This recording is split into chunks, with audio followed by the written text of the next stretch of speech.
चलिए खबरों में आगे बढ़ते हैं। कांवड़ यात्रा को लेकर प्रशासन ने तैयारियां की शुरू। कोरोना के 2 साल बाद होगी कांवड़ यात्रा। जुलाई महीने से शुरू हो रही कांवड़ यात्रा को लेकर सरकार चुनौती के रूप में कर रही है ये काम।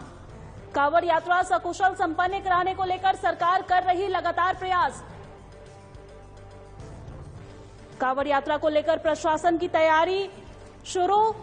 कोरोना के 2 साल बाद होगी कांवड़ यात्रा। जुलाई महीने से शुरू हो रही है कांवड़ यात्रा। कांवड़ यात्रा को लेकर सरकार चुनौती के रूप में कर रही है काम।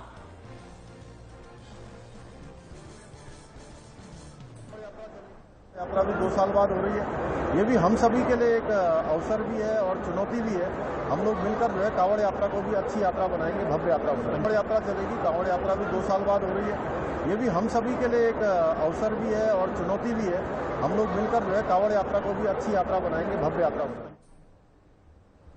इसी खबर पर ज्यादा जानकारी के लिए हमारे ब्यूरो चीफ कमल शर्मा हमारे साथ जुड़ गए हैं। कमल जी, 2 साल बाद कांवड़ यात्रा पूरी क्षमता के साथ शुरू की जा रही है। प्रशासन कांवड़ यात्रा को लेकर कितना तैयार है?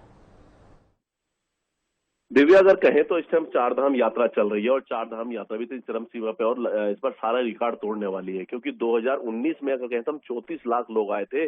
अब 1 महीने में हम करें तो 20 लाख क्रॉस लोगों ने कर लिया है।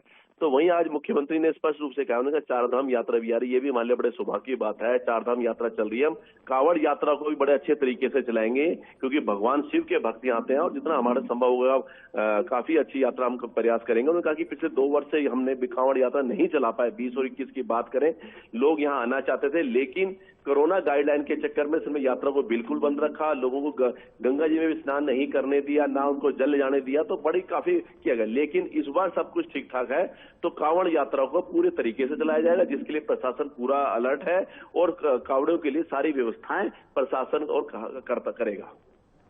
जी, कहीं ना कहीं 2 साल बाद अगर ये यात्रा शुरू की जा रही है तो श्रद्धालुओं की भी भारी भीड़ देखने को मिलेगी। तो ये यात्रा जो है वो सरकार के लिए कितनी चुनौतीपूर्ण है? दिव्या, बिल्कुल सही बात है। हर चीज चुनौतीपूर्ण होती है, क्योंकि बात कर रहे हैं क्योंकि 2 साल से यात्रा नहीं थी। और सबसे बड़ी बात, जब ये यात्रा आती है, ये यात्रा लगभग अगर कहें तो 1 हफ्ते का पीक सीजन होता है, लगभग 8 से 10 दिन का पीक सीजन होता है। और उसमें कई लाखों लोग एकदम यहाँ पर शिव भक्त आते हैं। हरियाणा से आते हैं, पंजाब से आते हैं, यूपी से आते हैं, अन्य राज्यों से भी यहाँ पर पहुंचते हैं। और यहाँ हर की पौड़ी कहें हम या ऋषिकेश कहें, यहाँ से गंगा जल लेके अपने अपने स्थानों पर जाते हैं। साथ ही नीलकंठ महादेव जो है और भी यहाँ जो भगवान के मंदिर है वहां भी जल चढ़ाता है। तो कुल मिला के ये कहें तो एक बहुत बड़ी होती 1 हफ्ते की, पर ये काफी संख्या में एकदम जब लोग आते हैं तो प्रशासन के लिए बहुत बड़ी चुनौती होती है, क्योंकि पिछले 2 वर्ष नहीं चल पाई है। और कई बार हमने पिछले अगर उसमें जाएं तो लाखों लोग एकदम यहाँ पर आते हैं। इस बार भी स्थिति लग रहा है कि सारे रिकॉर्ड ना तोड़ दे, इसके लिए प्रशासन पूरा तैयार है, लगा हुआ है। और वहीं मुख्यमंत्री ने कहा है कि हम कांवड़ियों का स्वागत करेंगे। ये हमारे सौभाग्य की बात है कि जो भगवान शोभा जो यात्रा होती है कांवड़ यात्रा, वो भी हरिद्वार और हमारे उत्तराखंड से शुरुआत होती है। तो इसके लिए उन्होंने कहा कि प्रशासन पूरी तैयार, राज्य सरकार पूरी तैयार है और अभी से हम तैयारियों में जुट गए हैं। जी कमल जी, बहुत बहुत शुक्रिया आपका तमाम जानकारी साझा करने के लिए। हम आगे भी आपसे अपडेट्स लेते रहेंगे।